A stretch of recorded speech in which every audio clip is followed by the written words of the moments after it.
मुख्यमंत्री जी, माननीय विजय चौधरी जी, भाई ललन जी, अशोक चौधरी जी, संजय झा जी, उपस्थित सभी यहाँ मीडिया के भाइयों और हमारे पार्टी के अधिकारी और पदाधिकारी और पूरे बिहार में लाखों की तादाद में हमारे पार्टी के जो सैनिक हैं, योद्धा हैं, वो सभी भाइयों और बंधुओं, मैं कुछ बातों से जिक्र करना चाहता हूं। भाई ललन जी ने कहा कि आज कहा जाता है कि 15 में मुख्यमंत्री बने लालू जी की कृपा से। कौन कह रहा है? उनका बेटा। मैं जिक्र करना चाहूंगा, चूंकि माननीय मुख्यमंत्री जी भी बैठे हुए हैं, और दलित विरोधी का भी 90 की याद मैं दिलाता हूं। कौन कौन थे उम्मीदवार मुख्यमंत्री पद के लिए? बहुमत अपना नहीं था, 7 से घटोतरी थी। राम सुंदर दास और लालू प्रसाद अब बैठे हुए हैं यहाँ। रघुनाथ झा को इन लोगों ने खड़ा किया था वोट को डिवाइड करने के लिए, ताकि इनका उम्मीदवार लालू जी जीत जाए। किसने बनाया भैया? कौन था पक्ष में?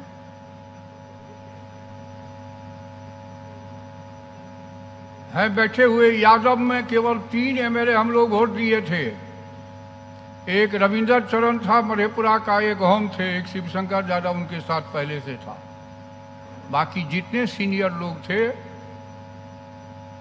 क्या क्या बोलते थे उसका जिक्र मैं नहीं करना चाहूंगा मित्रों। तो पहली बार आप मुख्यमंत्री बने किनकी कृपा से? अब ये इनका दुर्भाग्य है, मैं कहता हूं तो बुरा लगता है। जिनको जिनको ने इन्होंने बनाया वही इनके खिलाफ में बोल रहा है मैं। ये भी अद्भुत बात है, कोई एहसानमंद नहीं है।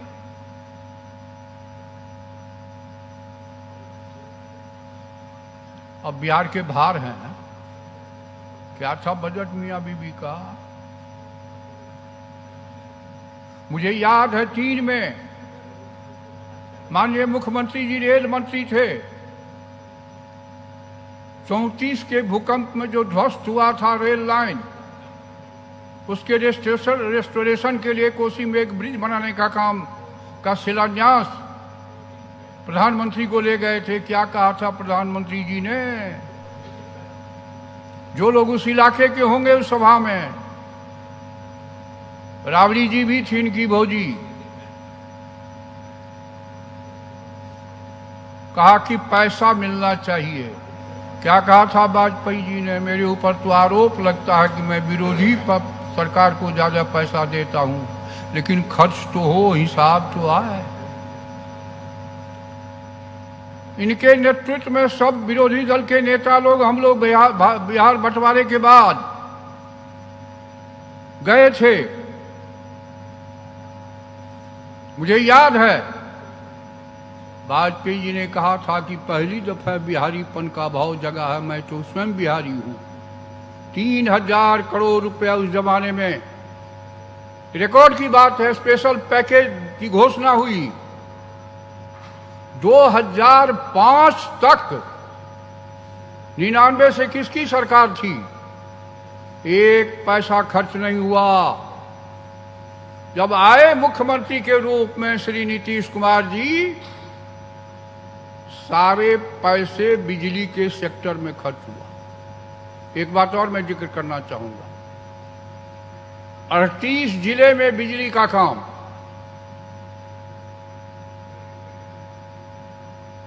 37 जिले में, 38 जिला है बिहार में, 31 में पावर ग्रिड और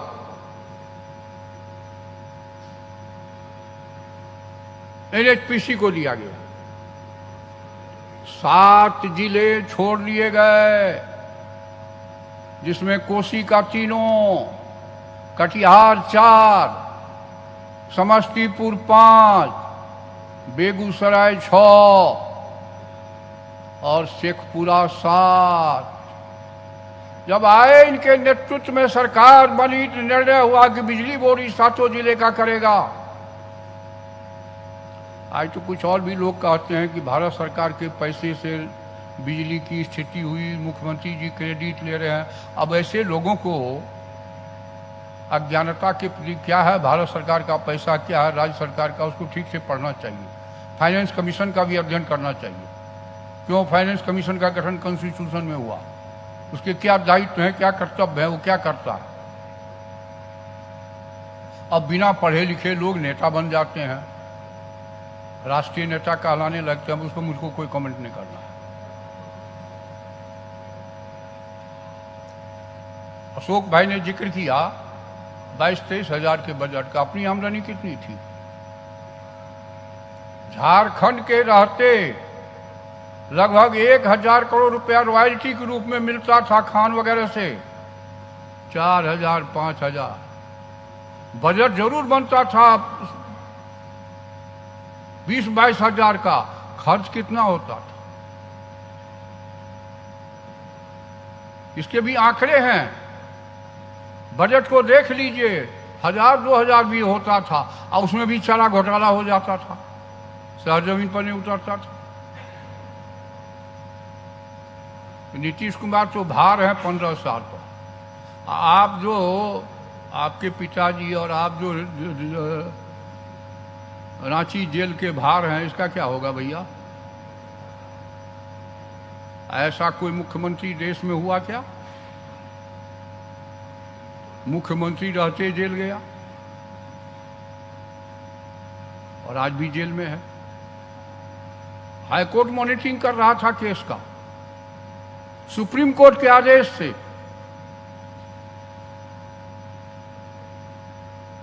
ललन जी बैठे हुए हैं, ये लोग गए थे हाईकोर्ट। हाईकोर्ट ने निर्णय दिया कि सीबीआई की जांच होनी चाहिए। इसके पहले रामजीवन बाबू थे एनिमल हस्बेंड्री मिनिस्टर। उन्होंने फाइल पर लिखा कि राज्य के विभिन्न दूसरे राज्यों से भी आया है, बिहार की पुलिस इसके लिए जांच के लिए सक्षम नहीं है, सीबीआई को देनी चाहिए। सुप्रीम कोर्ट गया। सुप्रीम कोर्ट में जो इनके वकील थे, आज भी मुकुंद बाबू जिंदा हैं, मैं झूठ अगर बोलता हूं तो खंडन आना चाहिए। फाइल फेंक दिया। कहा किस ग्राउंड पर, जब मुख्यमंत्री पर आरोप है तो क्यों घबराते हैं? तो कहा कि कांग्रेस की सरकार है, नरसिंह राव की सरकार थी, हमारे लालू जी जनता दल के राष्ट्रीय अध्यक्ष हैं, पॉलिटिकलाइज होगा। सुप्रीम कोर्ट ने आदेश दिया चीफ जस्टिस स्वयं या उनके द्वारा गठित बेंच इनकी मॉनिटरिंग करेगा। तो कौन गुनाहगार है भाई? पहला केस है कि हाईकोर्ट के मॉनिटरिंग में सीबीआई की जांच हुई नहीं के चलते। ये खुद गए थे कि राज्य सरकार के बगैर अनुशंसा की सीबीआई जांच कानूनी नहीं है। क्या क्या होता था, आज भार हैं। हर घर को बिजली मिल गई, हर गांव को सड़क मिल गया, हर पंचायत में +2 इंटरमीडिएट स्कूल खुल गया, हर जिले में इंजीनियरिंग कॉलेज, मेडिकल कॉलेज, 2 नई यूनिवर्सिटी। अब यूनिवर्सिटी की बात चर्चा मैं करना चाहता हूं, कृपया कोसी के भी लोग बैठे हुए होंगे। मांझी साहब के समय और मुख्यमंत्री जी के कारण मैं वित्त मंत्री था। एक भाई सांसद आए, कहा कि कुछ पद सृजन हमारे यूनिवर्सिटी में चाहिए। मैंने कहा 2-4 पद 5-10 होगा हाईकोर्ट को वगैरह के ऑर्डर से। हमने कहा कि भेजवाइए। तो कहा 3 बार फाइल आई, लौट गई। तो महाजन साहब है ये हैं, उनको मैंने फोन किया कि सीधे मेरे पास भेजिए। हमने अपने प्राइवेट सेक्रेटरी शैलेंद्र को कहा कि कहिए कि आज करेंगे तब उठेंगे। 6:30-7 बजे वो आए कि मुख्यमंत्री जी ने मीटिंग बुला ली, तो हम चले गए घर। 8 बजे फाइल लेके पहुंचा, सर पर हाथ दिया, 4 पद पर बीएन मंडल यूनिवर्सिटी चल रही थी, 4 पद, vice chancellor, pro vice chancellor, registrar और एक फाइनेंस अफसर, ऐसा निर्माण हुआ था। आज नीतीश कुमार जी 76 पद, बिल्डिंग बनाने का काम, जमीन देने का काम, तो आज ही भार हो गए, आऊ अतिथि हो गए। हाँ ठीक ही, अतिथि कहना ठीक है, चूंकि दूसरे राज्य में है। अभूतपूर्व मुख्यमंत्री 5 में जब राष्ट्रपति शासन हो गया था, सरकार नहीं बनी, तो उन्होंने ही कहा था अभूतपूर्व विधायक। तो ये भी अभूतपूर्व का रिकॉर्ड किए हुए हैं। तो बकर बकर बोलना बिना तथ्य का, इससे वोट नहीं बढ़ता जनाब। बिहार की जनता का शिक्षा का जो प्रतिशत था वो आगे है। आज के नौजवान सच को समझते हैं। हाँ, मीडिया में जरूर छपेगा। अब भाई मीडिया के भाई, मैं हाथ जोड़ के कहूंगा, कैसा समाज बनेगा? जेल में वाले लोगों का प्रमुखता से फर्स्ट पृष्ठ पर समाचार छपता, नौजवानों में क्या प्रेरणा जाएगी? किस तरह का समाज का निर्माण हम लोग चाह रहे हैं?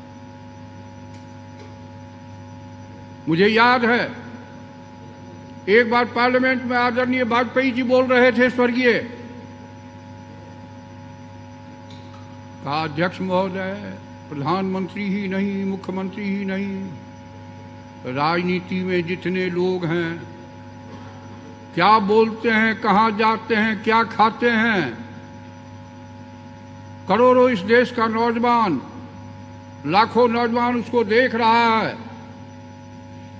हमारे पुरखों ने शहादत यातना के बाद ये आजादी हासिल की, उस पर क्या असर पड़ेगा? सावधानी से बोलनी चाहिए, जुबान फिसलनी नहीं चाहिए। ये बड़ी बात थी बड़े लोगों की। वाजपेयी जी की कविता आज मैं कह के बात खत्म करूंगा। रार नहीं ठानूंगा लेकिन हार नहीं मानूंगा। यहां तो रार छाड़ने का हवा है। अब लगता है गाली गलौज करने से वोट बढ़ जाएगा। 21वीं सदी है। ठीक ही कहा ललन जी ने। किन किन लोगों का गठबंधन था उसका जिक्र मैं नहीं करूंगा, परिस्थितियां बदलती है। 22 सीट पर सिमट गए थे, तो अब नेता कौन थे? अब्दुल वारिस सिद्दीकी।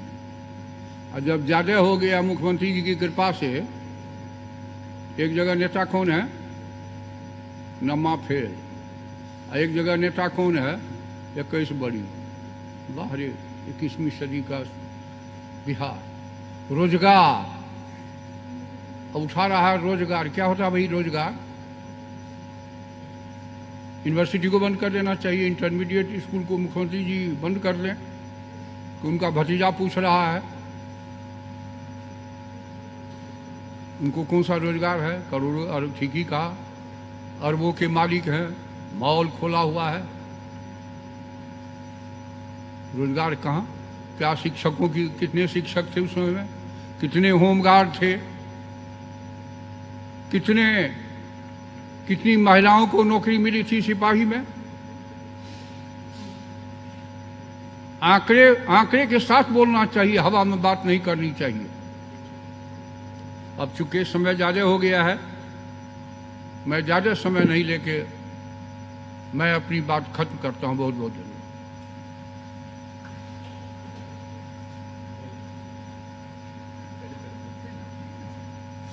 अब हम आग्रह करेंगे माननीय मंत्री संजय झा जी को कि माननीय राष्ट्रीय अध्यक्ष को मिथिला का पाग देकर सम्मानित करने का कृपया।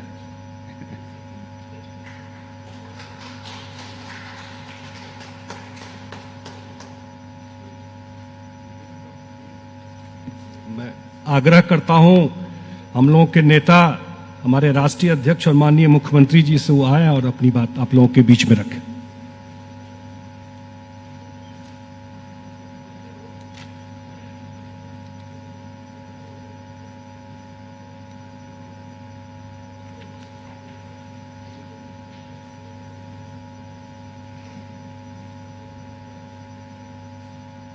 आज इस निश्चय संवाद से जुड़े हुए मैं तमाम लोगों का अभिनंदन करता हूं। यहां पर आज के इस वर्चुअल रैली में उपस्थित हैं विजेंद्र बाबू, विजय बाबू, ललन जी, अशोक चौधरी जी, संजय कुमार झा जी और यहाँ पर सारे पार्टी के उपस्थित नेतागण और वीडियो कॉन्फ्रेंसिंग से जुड़े हुए हमारे प्रदेश अध्यक्ष वशिष्ठ भाई और दूसरे तमाम लोग, मैं सब लोगों का और जो मुझे जानकारी मिली है कि हमारे सांसदगण, विधायकगण, विधान पार्षद, सभी हमारे जितने पार्टी के सक्रिय साथी हैं, पदाधिकारी हैं, सब लोग जुड़े हुए हैं और अन्य लोग भी बड़ी संख्या में इस कार्यक्रम से जुड़े हुए हैं। मैं सबसे पहले उन सब लोगों का अभिनंदन करता हूं और इस कार्यक्रम के आयोजन के लिए हमारे पार्टी के साथियों ने जो मेहनत किया है, इसके लिए मैं उन सब लोगों को विशेष तौर पर धन्यवाद देता हूं। और पार्टी ने जननायक कर्पूरी ठाकुर जी की स्मृति में कर्पूरी सभागार का निर्माण किया है और आज उसी कर्पूरी सभागार से मुझे लोगों के बीच में इस निश्चय संवाद के इस कार्यक्रम में उपस्थित होने का मौका मिला है और मैं इस बात के लिए भी बहुत धन्यवाद देता हूं कि डिजिटल डेडिकेटेड प्लेटफॉर्म में अब JantaDaryuLive.com की शुरुआत हुई। ये अपने आप JDU, नाम तो उसका आपने रखा JDULive.com, और ये जो डिजिटल डेडिकेटेड प्लेटफॉर्म है उसके अंतर्गत ये JDU ने पहली बार एक पार्टी का अपना live.com शुरू किया है। मैं इसके लिए भी अपने सभी साथियों को यहाँ पर जो इसका निर्माण करने में भूमिका निभाया, इस काम को करने में भूमिका, ये जो शुरुआत किया है JDULive.com, इसके लिए भी जो हमारे सब बैठे हुए हैं, संजय झा जी, अशोक चौधरी जी और उनके साथ जुड़े हुए तमाम साथियों को और पार्टी के सभी नेताओं को मैं इस बात के लिए धन्यवाद देता हूं।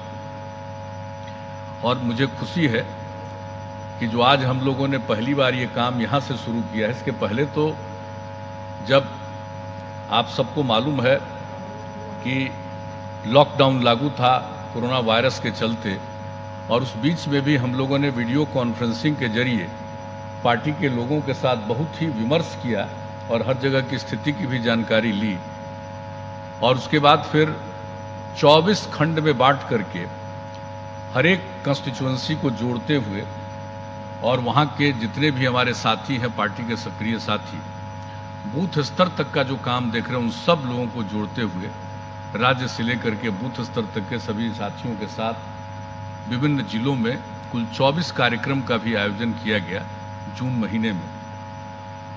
तो इस सब के माध्यम से तो हम लोग लोगों से संवाद करते रहे, लेकिन ये पहली बार पार्टी का अपना live.com बना है और उसके माध्यम से लोगों के साथ ये आज संवाद का काम शुरू हुआ है। तो ये बड़ी खुशी की बात है और नामकरण भी जननायक कर्पूरी ठाकुर जी की स्मृति में कर्पूरी सभागार हुआ है। तो मुझे बहुत भीतर से प्रसन्नता है इस बात के लिए कि हमारे पार्टी के साथियों ने बहुत काम किया है और इस तरह के कार्यक्रम के आयोजन का अवसर उपलब्ध कराया है। अब जो भी बात मुझे कहनी है, लेकिन सबसे पहले तो हम लोगों को यही कहेंगे कि ये जो कोरोना वायरस का दौर चला है, कोविड-19, अब इसके चलते जो शुरुआत हुआ है, दुनिया भर में इसका असर है, सब लोगों को मालूम है। और हम लोगों को तो मार्च महीने से और होली के समय से ही इस बात की ज्यादा चर्चा शुरू हुई और हम लोगों ने इस पर ध्यान देना शुरू किया और जो विधानमंडल का सत्र था उसको भी 16 तारीख को अंत में एक दिन में सारा काम करके उसको स्थगित किया गया। हम लोगों ने 13 तारीख को मीटिंग की थी मार्च में और इस पर पूरा विमर्श किया था। उसके बाद हम लोगों ने आगे इस काम को किया था। एक जो आदरणीय प्रधानमंत्री जी के आह्वान पर जनता कर्फ्यू 22 मार्च को हुआ था और उस दिन भी हम लोगों ने मीटिंग की थी और ये मीटिंग में तय किया था कि 23 मार्च से लेकर के 31 मार्च तक हम एक सीमित इलाके में, खास करके अर्बन एरिया में लॉकडाउन हम लागू करेंगे। लेकिन 24 तारीख को केंद्र सरकार ने घोषित किया और पूरे देश में 25 तारीख से लॉकडाउन लागू हुआ और 4 हिस्से में बढ़ते बढ़ते वो मई के अंत तक चलता रहा। और उस बीच में जो परिस्थिति उत्पन्न हुई, एक एक चीज के लिए हम लोगों ने काम किया, लोगों को प्रेरित किया, हमारे गांव के लोग भी प्रेरित रहे और जो कुछ भी स्थिति आई है आप सबको मालूम। और अब तो जब लॉकडाउन खत्म हुआ तो अब अनलॉक का सिलसिला शुरू हुआ। अनलॉक 1, अनलॉक 2, अनलॉक 3, अनलॉक 4 चल रहा है अब ये इस समय पूरे देश में। हम लोग बिहार जो इसके लिए जो केंद्र सरकार की ओर से जो इसके लिए गाइडलाइन जारी किया गया है, शुरू से ही हम लोगों ने उसका पालन किया और उसके अलावे कभी कभी जो खास और कुछ जरूरत है तो उसका भी ख्याल हम लोगों ने रखा है और एक एक चीज पर हम लोगों ने ध्यान दिया है, पूरी तरह लागू किया। और अब जान लीजिए, हम लोगों ने तो प्रारंभ से ही कहा कि इसके लिए जांच होना चाहिए पूरे तौर पर। हम लोगों ने शुरू से कहा कि जो कोरोना वायरस है, ये जो बीमारी है, इसके लिए सबका जांच होना चाहिए। सब लोगों को सचेत रहने के लिए हम लोगों ने प्रेरित करने की कोशिश हमेशा की और जो जांच हुआ, आप जान लीजिए अब बिहार में कई लोग तो कुछ भी बोलते रहते हैं जो मुझे नहीं मालूम है, मैं उन सब चीजों पर ध्यान नहीं देता हूं। बिहार की आलोचना, और वो ज्यादातर लोग कोई नहीं, यहीं के लोग हैं, उनको कोई चीज की जानकारी नहीं है, किसी चीज की जानकारी नहीं रहती है, बोलते रहते हैं। पता है उनको। हम लोगों ने शुरू से ही जो जांच बढ़ाने के लिए कहा, मार्च में बैठे थे तब हम लोगों ने तय कर लिया था कि हम लोग कम से कम 20,000 की जांच कराएंगे और वो सिलसिला हम लोगों ने शुरू किया। और आज मालूम है, आज बिहार में प्रतिदिन 1,50,000 से ज्यादा लोगों की जांच हो रही है प्रतिदिन। और आप अच्छी तरह जान लीजिए कि 10 लाख की जनसंख्या पर 32,233 लोगों की जांच की गई है 10 लाख की जनसंख्या पर। अब ये सब पूरी बात को देख लीजिए यहां कितना हो रहा है। और इसका जो जांच है उसका 3 है। एक है RT-PCR। अब RT-PCR के जांच की क्षमता है, आज बिहार में चल रहा है 11,350 और हम लोगों का लक्ष्य है कि हम इसको 20,000 जो हम शुरू में आपको बताया उससे भी ज्यादा बढ़ाएंगे। तो हम ये बता देना चाहते हैं कि इसकी क्षमता बढ़ाने के लिए हम लोगों ने भारत सरकार से भी अनुरोध किया।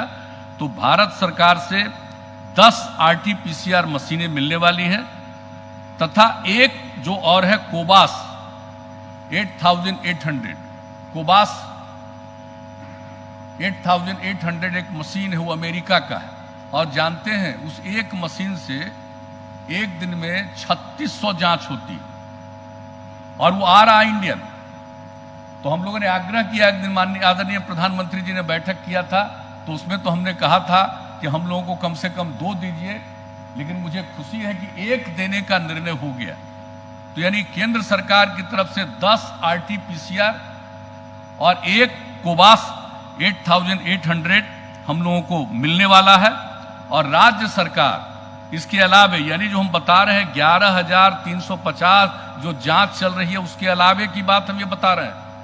अब उसके आगे राज्य सरकार 10 RT-PCR मशीन खरीद रही है और जैसा हमने बताया केंद्र से भी 10 RT-PCR मिलेगा और एक कोबास 8,800 वो मिलेगा। तो ये जान लीजिए, इसको लेकर के हमारे यहाँ RT-PCR के अंतर्गत जांच की क्षमता हो जाएगी 23,350। और उसके अलावे एक दूसरी मशीन है ट्रूनेट मशीन। अब उस ट्रूनेट मशीन के माध्यम से जांच की क्षमता आज ही हमारे यहाँ 4,400 की है। और उसके अलावे जो सबसे ज्यादा जांच हो रहा है वो हो रहा है रैपिड एंटीजन टेस्ट। और यह जो एंटीजन टेस्ट है मात्र 15 मिनट में यह पूरा होता है। RT-PCR में तो 6 घंटा से भी ज्यादा समय लगता है, लेकिन यह 15 मिनट में पूरा होता है। और इसका जो पॉजिटिव है वो पक्का है, और ट्रूनेट मशीन से जो निगेटिव आता है वो भी बहुत पक्का है। तो इस तरह से जो हम लोगों ने बड़े पैमाने पर और क्या किया, हम लोगों ने जो प्रखंड स्तर पर हम लोगों का स्तर है, जो अस्पताल है, उन सब जगहों पर भी प्राथमिक स्वास्थ्य केंद्र तक हम लोगों ने पहुंचा दिया। और जिसकी तबीयत खराब है, जो कुछ हम लोग डॉक्टर या लोग उसको जांच करें वो तो है ही, और ये कर दिया है कि लोग अपनी इच्छा से जांच कराएं, जिनको भी मन करे वो जांच कराएं। तब उसका नतीजा हो गया, आप जान रहे हैं 1,50,000 से भी ज्यादा प्रतिदिन जांच हो रही है।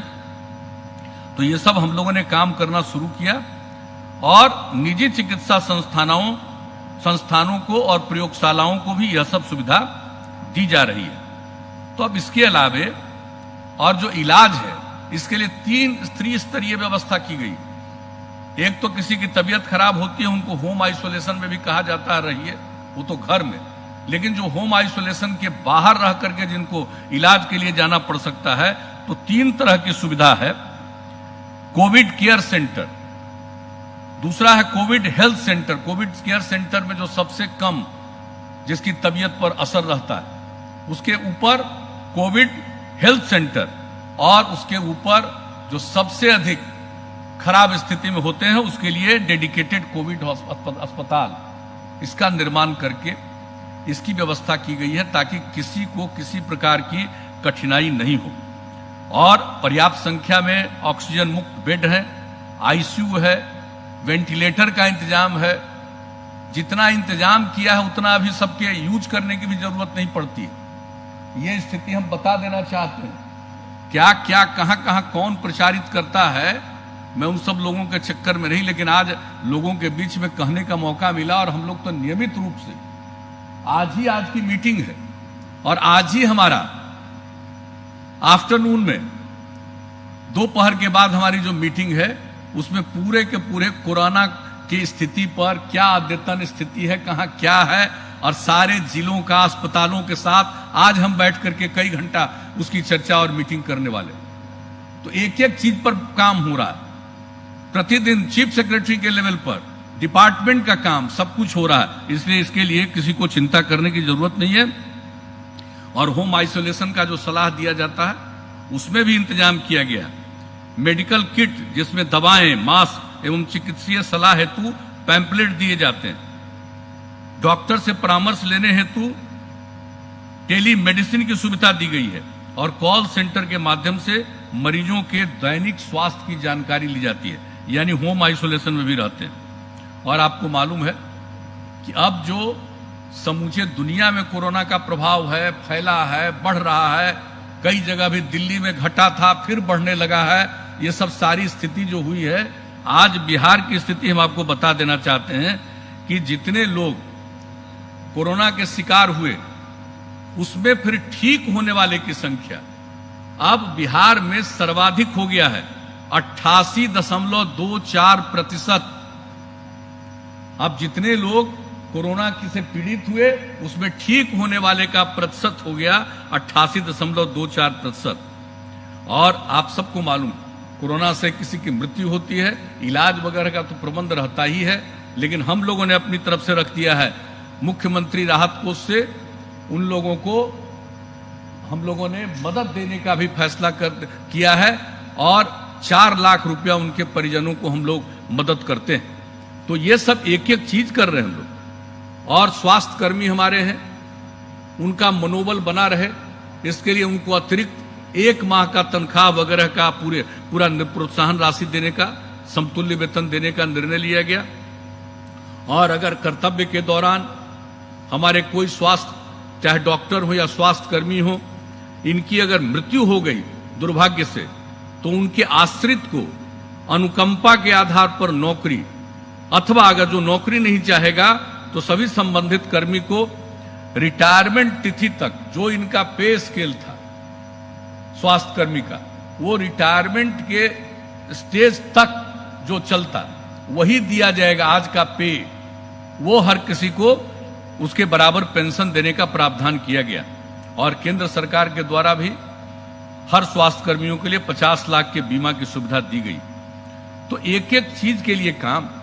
और जो लॉकडाउन जब लागू हुआ तो जो हमारे लोग बाहर में फंसे हुए थे उनके साथ संपर्क करने का हम लोगों ने जो प्रबंध किया, लाखों लोगों के साथ बातचीत, और हम लोगों ने तय किया था, ये आप सबको मालूम है कि जो हमारे बिहार के लोग बाहर फंसे हुए हैं, मजदूर लोग, उनको हम लोग 1000 रुपए की सहायता जरूर देंगे। और आपको मालूम है 20,95,000 लोगों को राज्य सरकार की तरफ से, मुख्यमंत्री राहत कोष की तरफ से हम लोगों ने 1000 रुपया प्रति व्यक्ति को विशेष सहायता प्रदान की थी। और उसके बाद वो तो नियम बना हुआ था, कोई चल नहीं सकता है, कोई किसी तरह से आ जाता था, वो अलग बात है। और जब अप्रैल महीने में हम लोगों ने कहा कि भाई आना चाहते हैं तो आने का प्रबंध होना चाहिए, ट्रेन भी चलाया गया। और उसमें कितनी बड़ी संख्या में यहां पर आए। और उसमें हम लोगों ने क्या तय किया था कि जो लोग अधिक संक्रमण वाले शहरों से, जैसे दिल्ली, नोएडा, गाजियाबाद, गुड़गांव, फरीदाबाद, मुंबई, पुणे, सूरत, अहमदाबाद, कोलकाता, बेंगलुरु, उन जगहों से जो आए, वैसे लोगों के लिए हम लोगों ने क्वारंटाइन केंद्र जो बनाया था, क्वारंटाइन केंद्र में रखा। 15 लाख से ज्यादा लोगों को क्वारंटाइन केंद्र, बाकी लोग जो आए उनकी वैसी स्थिति नहीं थी, उनको होम आइसोलेशन के लिए जो भी व्यवस्था थी सबके लिए हम लोगों ने मदद किया। तो इस प्रकार से एक एक व्यक्ति की सहायता। और जान लीजिए कि जो क्वारंटाइन केंद्र में रखे गए 14 दिन, एक व्यक्ति पर, जो बाहर से आए 15 लाख से भी ज्यादा, एक व्यक्ति पर राज्य सरकार की तरफ से जो ये क्वारंटाइन केंद्र बनाया गया, उनको सब तरह की सुविधा दी गई। एक एक व्यक्ति पर 14 दिन में 5,300 रुपया खर्च किया गया। लोगों को पता है कि बिहार जैसे राज्य में हम लोगों ने किस तरह से लोगों की खिदमत की है। मैं किसी बात को प्रचारित नहीं करता रहा हूं, मेरी आदत नहीं, मेरा काम है, कर्तव्य है लोगों की सेवा करना। तो ये काम करते रहते हैं। बहुत लोगों को काम कम, प्रचार ज्यादा, और हम लोग प्रचार के चक्कर में नहीं रहते, अपना काम करते रहते। एक एक काम करवाया गया। और लॉकडाउन के दौरान तो मदद किया ही गया सब लोगों को। जितने राशन कार्ड धारी हैं उनको भी 1000 रुपए की प्रति परिवार को हम लोगों ने मदद की।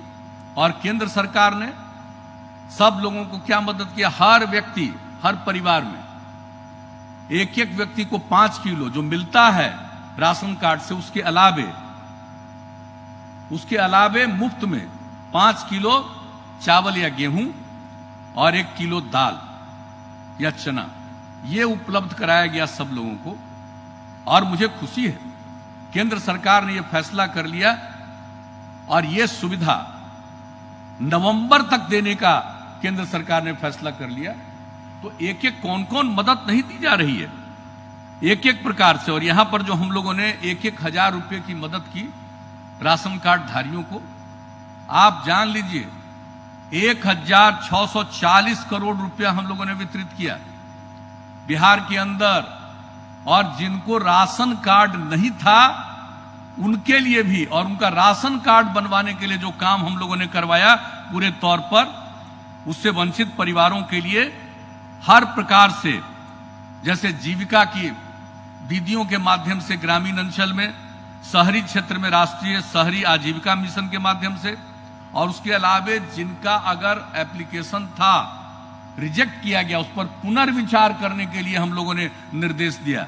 और ये सब करते हुए बिहार में अब तक 23,38,000 वंचित परिवारों को राशन कार्ड वितरित कर दिया गया और उनको ये उपलब्ध किया जा रहा सारी सुविधाएं।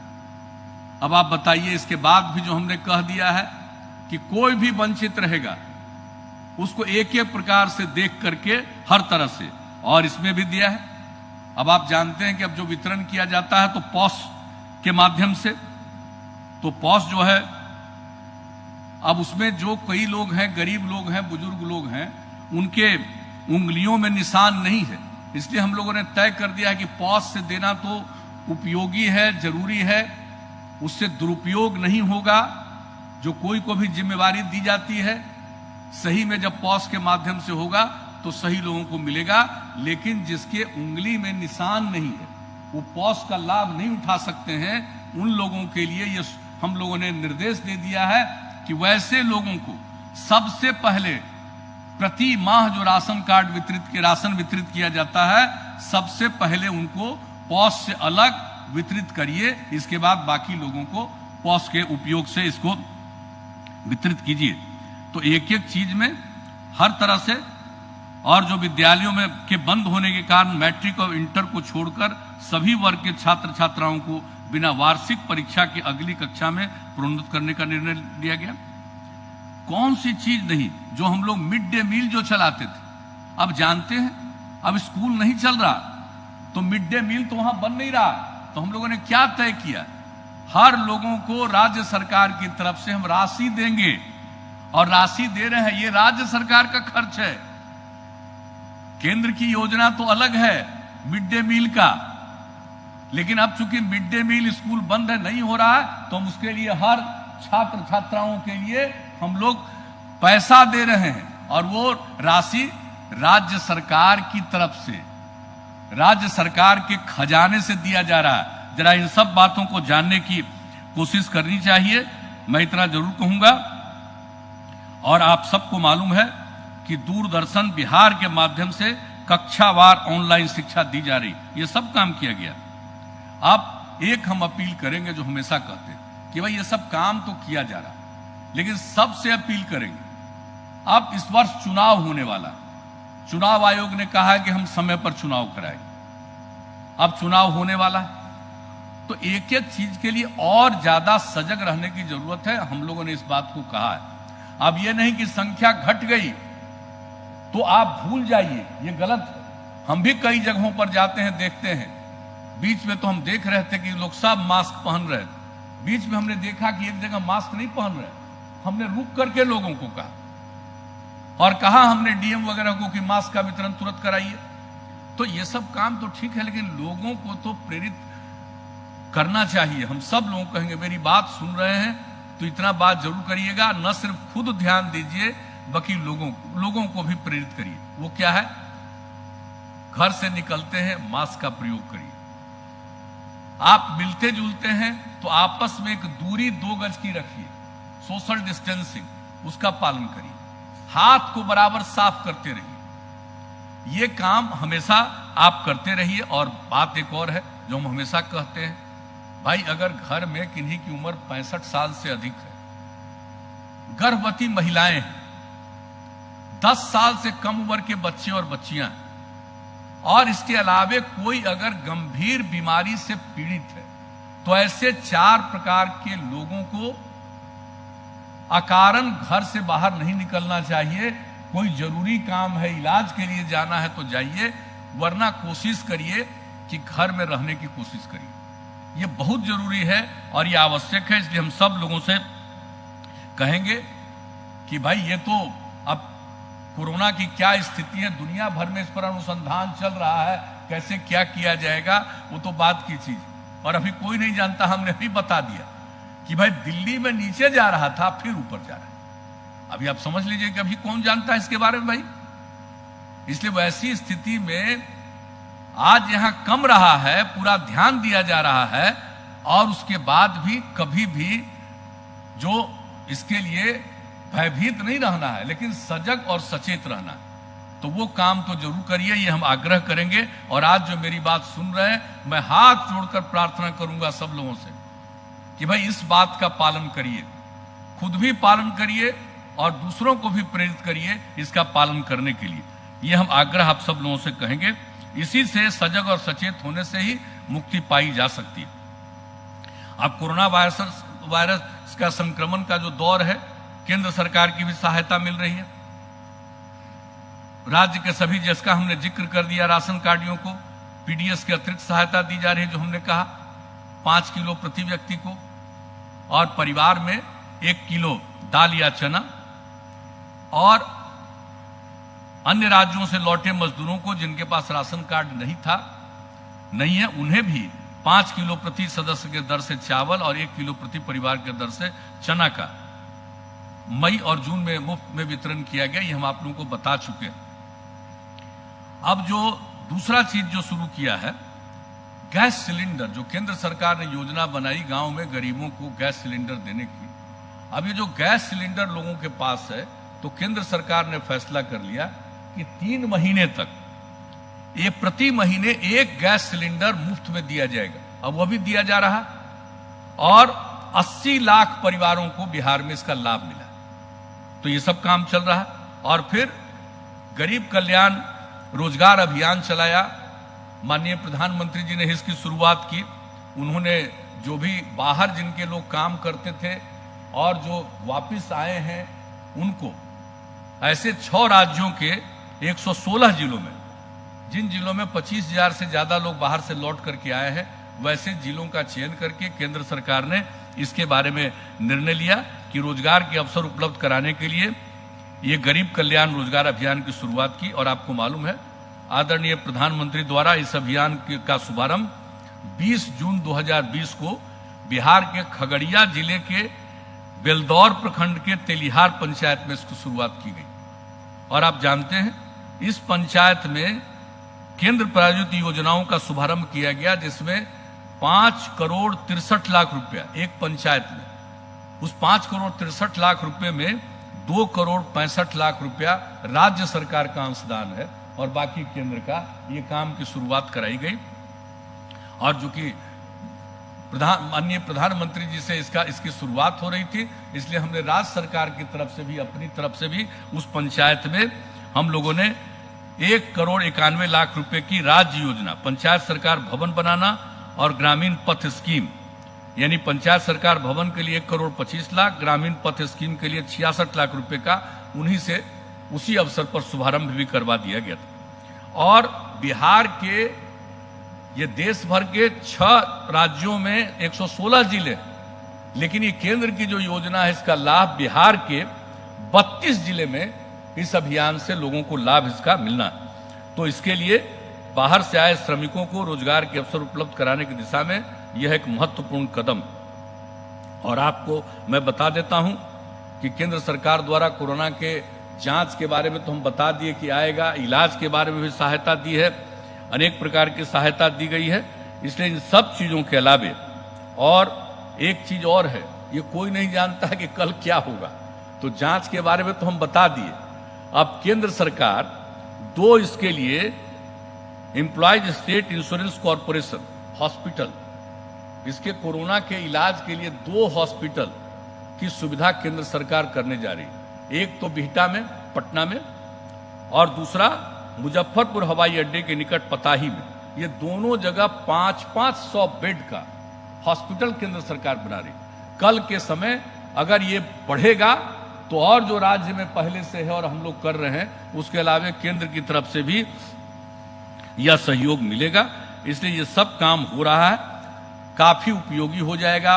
जो कल होकर के अगर कोई और संकट ये बढ़ेगा, तो हर प्रकार का जांच का भी, इलाज का भी, उसके लिए जो भी इक्विपमेंट चाहिए, जो भी दवा चाहिए, उस सब का इंतजाम किया जा रहा, राज्य की तरफ से भी और केंद्र की तरफ से भी सहयोग दिया जा रहा। तो आप जान लीजिए। और कोरोना संक्रमण के दौरान लॉकडाउन में प्रारंभ से ही राज्य सरकार ने रोजगार सृजन पर विशेष ध्यान दिया। आजकल तो बोलने वाला लोग कुछ भी बोलता, हमारे साथियों ने बोला, कई लोग कुछ बोलेगा कि काम नहीं, क्या नहीं, अरे किसी चीज की जानकारी है क्या किया जा रहा है? और कितने लोगों को काम मिल रहा, इसके लिए विशेष पर ध्यान दिया गया है। और राज्य सरकार के विभिन्न विभागों के द्वारा 5,60,246 योजनाओं में विभिन्न गांव के स्तर पर 5,60,246 योजनाओं में 14,71,50,481 मानव दिवसों का सृजन किया गया। अब आप देख लीजिए, अप्रैल महीने से जब से काम शुरू किया गया, कुछ की लोगों को काम मिलना चाहिए, नहीं तो कैसे रहेंगे। ये शुरू हुआ, कोई 20 अप्रैल से शुरू हुआ, कोई उसके थोड़ा पहले से हम लोगों ने शुरू कराया, कुछ मनरेगा का भी काम शुरू हुआ और अन्य प्रकार से जो काम शुरू हुआ। तो आप जान लीजिए कि औसतन प्रतिदिन लगभग 10 लाख लोगों को काम मिल रहा।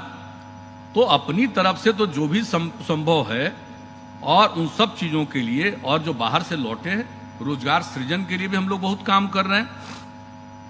जो वापस लौटे हैं, अन्य राज्यों से लौटे इच्छुक मजदूरों को हर जिले में हम लोगों ने जो यहां बनाया हुआ जिला निबंधन और परामर्श केंद्र, आपको मालूम है 7 निश्चय के अंतर्गत जो बनाया था, उसी में एक एक आदमी को बुला करके ट्रेनिंग देना, उनसे परामर्श लेना, आप क्या कर सकते हैं, क्या करना चाहते हैं। इसमें 1,64,153 लोगों का निबंधन किया गया है और राज्य की विभिन्न योजनाओं से 53,452 लोगों को रोजगार उपलब्ध कराया जा चुका है। अब आप जान लीजिए, हर जिले में सूक्ष्म इकाइयों की स्थापना हेतु 50-50 लाख रुपए की राशि उपलब्ध कराई गई है। कुल 192 समूहों को चिन्हित कर विकसित किया जा रहा और इसमें आप जान लीजिए कि अभी तक कुल 25 समूहों में उत्पादन कार्य प्रारंभ हो गया और अन्य सभी समूहों में अगले 15 दिनों के अंदर उत्पादन कार्य प्रारंभ हो जाएगा। हमको कहीं जाकर के देखने का भी मौका मिला। तो भाई इतना तरह से हम लोग कोशिश कर रहे हैं कि एक एक तरह से काम हो। और आप जान लीजिए कि हम लोग अपने कानून में जो हमारा रोजगार देने के लिए हम लोगों ने नई संशोधित औद्योगिक प्रोत्साहन नीति 2020 लागू की है।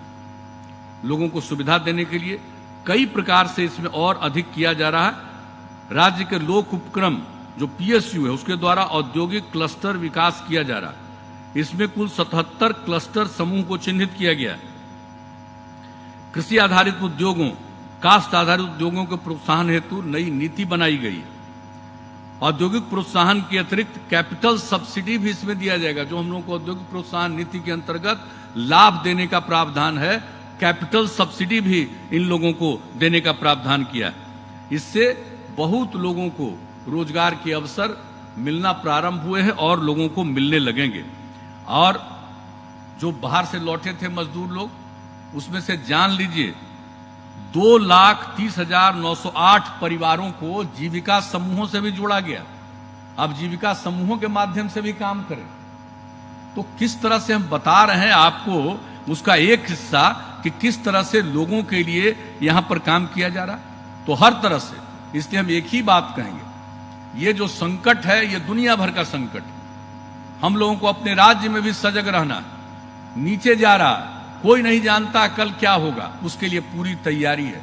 और सबसे यही कहेंगे जो हमने आग्रह किया, इसका ध्यान रखिएगा। अब इसके बाद आप जान लीजिए, ये कोरोना का तो एक दौर चल ही रहा, अब उसके चलते आर्थिक संकट तो बढ़ता ही चला जा रहा है, पूरे देश में बढ़ता चला जा रहा है।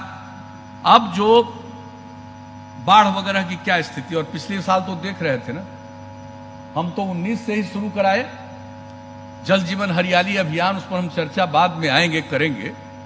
लेकिन आप बताइए क्या हुआ था पिछले साल भी, क्या हुआ? पहले बाढ़ आ गई, फिर सूखा आ गया, फिर बाढ़ आ गया खरीफ का, फिर रबी के टाइम में क्या हो गया, कितनी वर्षा हो गई,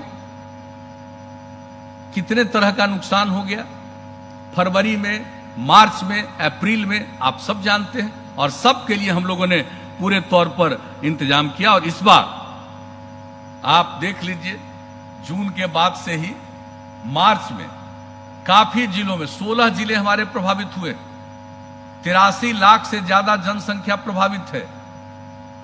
ये जो बाढ़ का प्रभाव हुआ उसके लिए हम लोग सब तरह से काम कर रहे हैं। और क्या किया, एयर ड्रॉपिंग के माध्यम से कई बाढ़ प्रभावित क्षेत्रों में हम लोगों ने राहत पैकेट भी पहुंचाया, जिस समय तत्काल तुरंत आया था। आने जाने का रास्ता नहीं, लोगों को निकाल करके सुरक्षित स्थानों पर भी पहुंचाया गया, 5 लाख से भी ज्यादा लोगों को।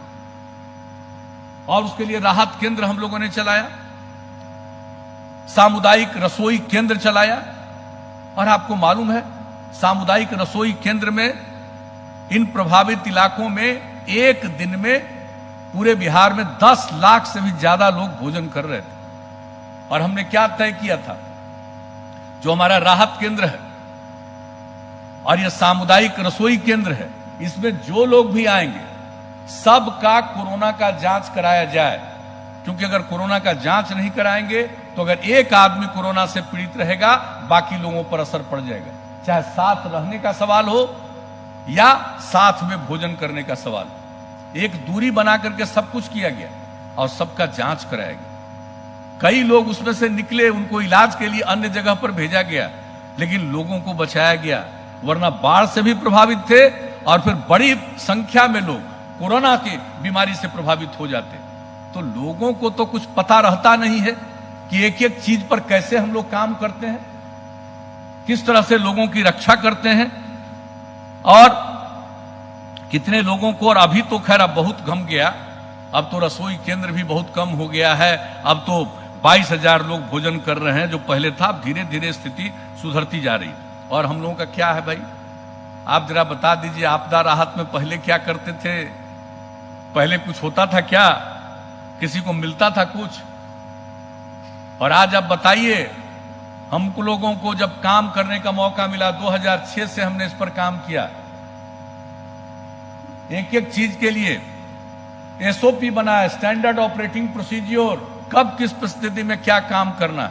और 2007 में जो कितना जिला प्रभावित हुआ था, 22-23 जिला प्रभावित हुआ था, 2.5 करोड़ की आबादी प्रभावित हो गई थी, उनके लिए काम किया। और किस तरह से हम लोग जब बांटना शुरू किए, 1-1 क्विंटल अनाज लोगों के लिए और बाकी चीज बर्तन के लिए और कपड़ा के लिए तो अलग है। जब 1-1 क्विंटल अनाज बांटने लगे हम लोग, तो जब हम गए दरभंगा इलाके में तो हम देखे, आवाज उधर से सुने कि हमको क्विंटलिया बाबा बोल रहे हैं। अब आप बता दीजिए, क्या पहले कुछ मिलता था? अगर पहले लोगों को कोई राहत मिलती तो क्यों लोग बोलते क्विंटलिया बाबा?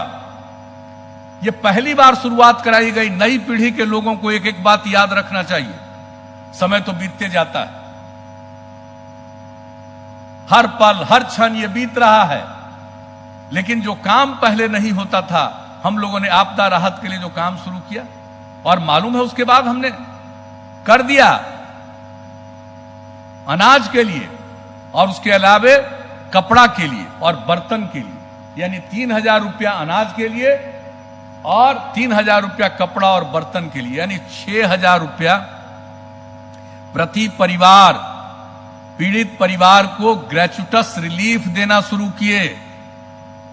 और जो शुरू से हम कर रहे हैं, आप लोगों को हम बताएं कितने लोगों को इस तरह से हम लोगों ने काम किया है। अब आप समझ लीजिए कि अभी कल तक का जो अभी जितने लोग हमने बताया 83 लाख लोग पीड़ित थे, इसमें से जो हम लोग बांट रहे हैं, कल तक का 6 सितंबर के कल दोपहर बाद तक का जो फिगर मेरे पास आता है शाम में, उसके हिसाब से 6 सितंबर 2020 तक 16,62,000 बाढ़ पीड़ित परिवारों को 6,000 रुपए की दर से 997 करोड़ 50 लाख रुपया उनके राशि उनके खातों में पहुंचा दी गई। अब उनके खाते में हम लोग पहुंचा देते हैं और शेष प्रभावित परिवारों को भी बहुत जल्दी, जो अब कुछ ही लोग बचे हैं, उनको भी अनुग्रह सहाय की राशि यानी ग्रेचुटस रिलीफ उनके खातों में दे दी जाएगी। आप सोच लीजिए, फसल क्षति का भी आकलन करा लिया गया।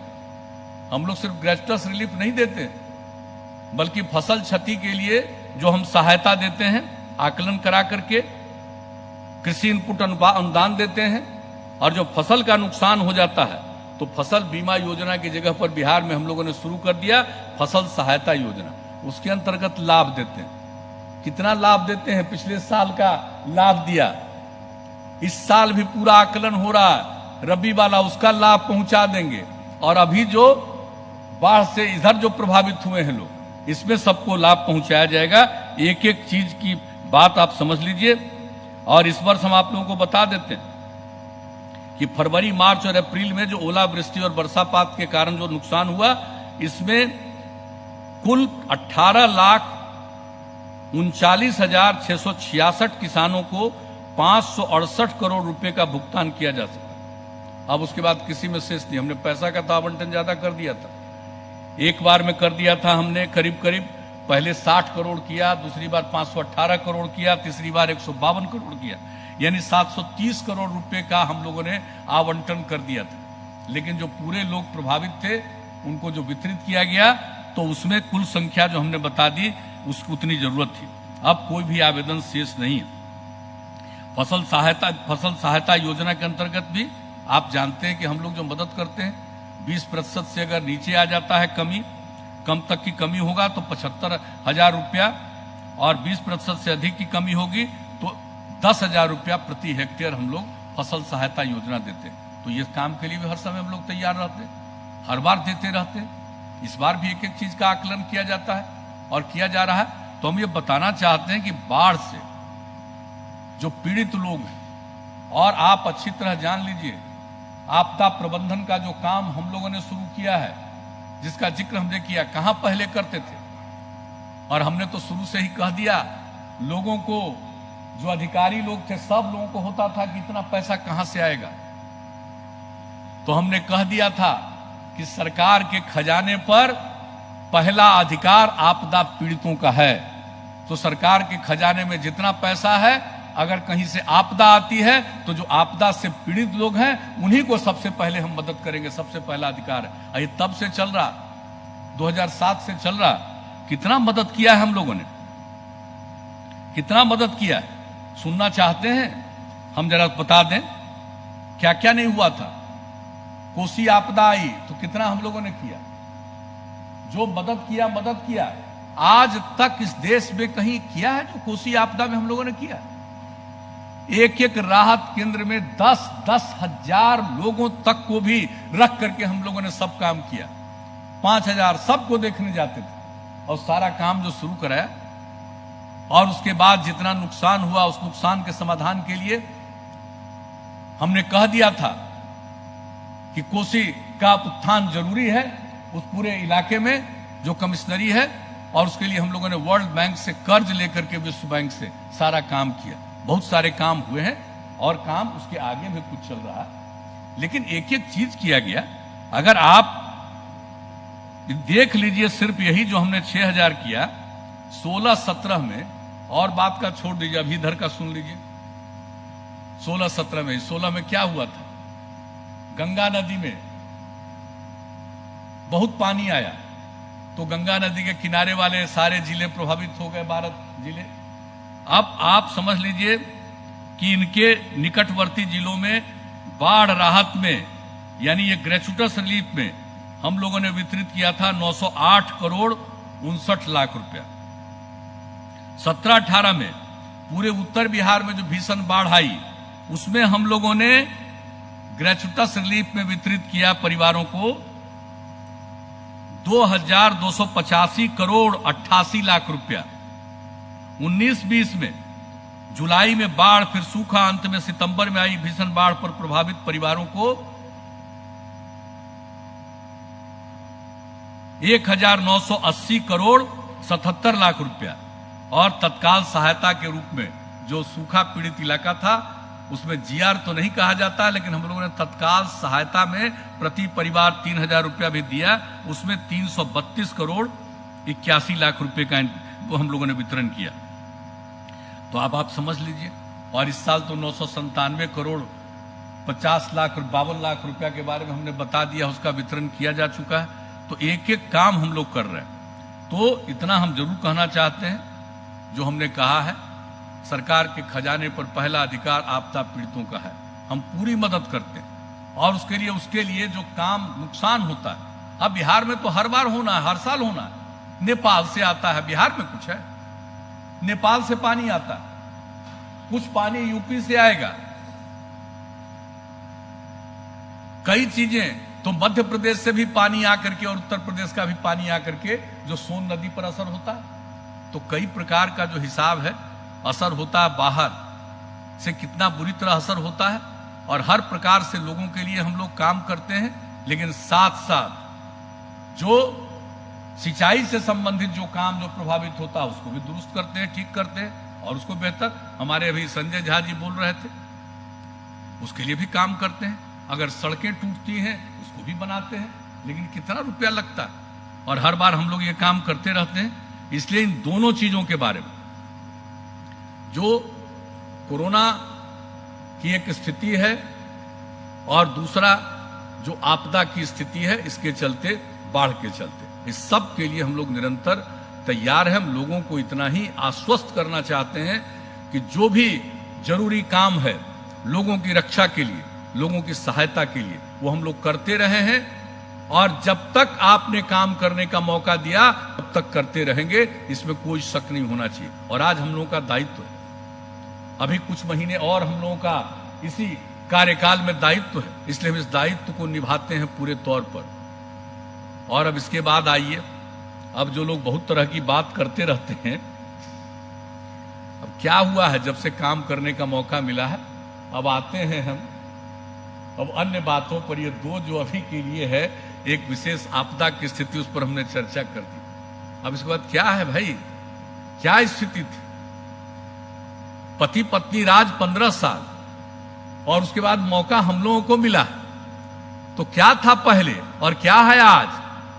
क्या स्थिति थी विधि व्यवस्था की? क्या लोग बोलते हैं आजकल तो पता नहीं, स्टेटमेंट देना और छप भी जाता है, कमाल है। सब लोगों को मालूम नहीं कि क्या था, सामूहिक क्या हो रहा था, नरसंहार, किस किस तरह की घटना हो रही थी। अब आज क्या स्थिति हो गई है, जरा बताइए, कौन सी स्थिति है? हर प्रकार से हम लोगों ने किया, और जैसे ही काम करने का मौका मिला, इस पर तो ध्यान दिया ही कि हर हालत में हम क्राइम, करप्शन, कम्युनलिज्म को हम नहीं बर्दाश्त कर सकते। जीरो टॉलरेंस, ये हमारी शुरू से नीति है, और उस नीति पर हम लोग चल रहे हैं। और कितने लोगों को पहले क्राइम भी होता था, कोई हो पाता था सुनवाई वगैरह, कुछ कोई गवाह देने के लिए निकल पाता था जी? क्या स्थिति हुई? हम तो इस बात को नहीं भूल सकते हैं। माननीय उच्च न्यायालय के मुख्य न्यायाधीश से लेकर के अन्य लोगों ने मिलकर के और राज्य सरकार के बीच में जो चर्चा हुई, जिसमें जो क्राइम और इन सब चीजों से रिलेटेड मामला या करप्शन से रिलेटेड मामला से संबंधित मामला था, उस पर कितना तेजी से ट्रायल चलाने का सब सिलसिला शुरू हुआ। लोगों का मनोबल ऊंचा हुआ, लोग गवाही देने लगे, भागते थे गवाही देने से। क्या होता था जी, पहले चलते थे लोग, शाम होने के पहले ही लोग घर में चले जाते थे ना, कोई घर से बाहर निकलता था? और कौन लोग थे? कुछ चंद लोग थे, वैसे लोग जिनको पूरा संरक्षण देने वाले लोग हैं। आजकल कुछ कुछ बोल रहे हैं। कैसे चलते थे? कोई गाड़ी पर चलते थे तो बाहर में राइफल और बंदूक को दिखाते हुए निकल के चलते थे। आजकल वही चीज है जी, भूल गए क्या था? मैं तो सबको कहूंगा कि पुराना फोटो बहुत जगह उपलब्ध है, बताइए वो फोटो और आज का फोटो देखिए। आजकल तो एक एक चीज चल रहा है। सोशल मीडिया का तो दो हिस्सा है। एक सही मायने में पॉजिटिव होता है, सब चीज को जानकारी, एक एक चीज की सुविधा, और दूसरी तरफ इसका दुरुपयोग। बहुत लोग दुरुपयोग करते रहते हैं। ऐसे ऐसे लोग एक एक अपना बहाल करके रखे रहते हैं, जो कुछ से कुछ लिखता है, अंदर है और ट्वीट करते हैं जी। कोई ना कोई बहाले ना है तो लिखते रहता है, यही सब ना होता रहता है।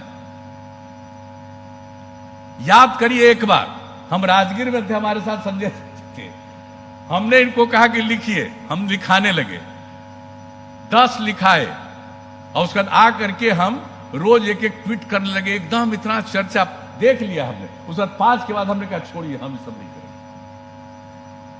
लोग तो यही सब करते रहते हैं, क्या क्या नहीं करते रहते।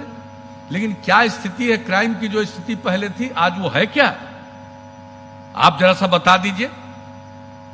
हर बार और हम लोगों ने जो ट्रायल से लेकर के एक एक काम करवाया, जांच वगैरह का सबका काम करवाया, और आपको मालूम है इन लोगों की स्थिति थी क्या था? नक्सलिज्म का भी जी, कौन सी स्थिति थी? हमने क्या किया 2004?